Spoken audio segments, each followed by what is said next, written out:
In the Indian Himalayas, nestled in these serene, temple-filled villages, faith and folklore aren't just stories, they're woven right into the fabric of everyday life.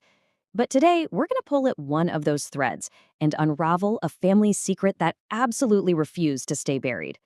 So let's get right into it, because this isn't just some simple folktale you'd hear around a fire.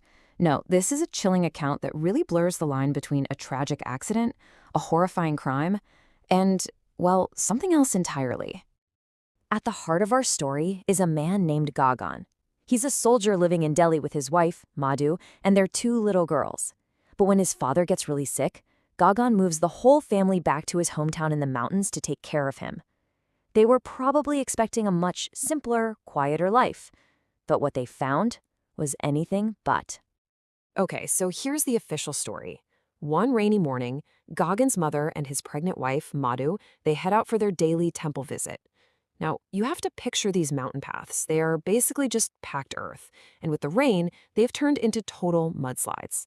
The story goes that one of them slipped, grabbed the other for support, and in a terrible, tragic moment, both of them fell from a cliff. Awful, right? But it's plausible. It's ruled a horrible accident that claimed 3 lives, the 2 women and Madhu's unborn child. But here's where the story starts to get strange. As the villagers are helping recover the bodies, they notice something on Madhu that just doesn't quite fit. There are these really distinct injury marks on the right side of her chest, almost like she'd been stabbed or pierced. People kind of shrugged it off, thinking maybe an animal got to her, a jackal or something. But the detail was just unsettling. It was the very first crack in what seemed like a simple, tragic story. After this horrible event, Gagan is understandably shattered. He even quits the army so he can stay home and care for his 2 daughters. But that grief, it started to twist into something ugly. Resentment, bitterness. He became abusive. And as this darkness grew inside the house, it seems it found a new place to live. His elder daughter. She was only 11 years old, and she just started to change. Her body became strangely disfigured. She'd wake up screaming in the middle of the night. She started harming herself and would just stare at a wall for hours on end, completely vacant. And then came the most chilling detail of all.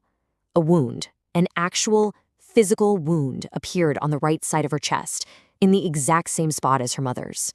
Gagan is, of course, terrified. He's at his wit's end. So he takes his daughter to the village priest, desperate for any kind of answer.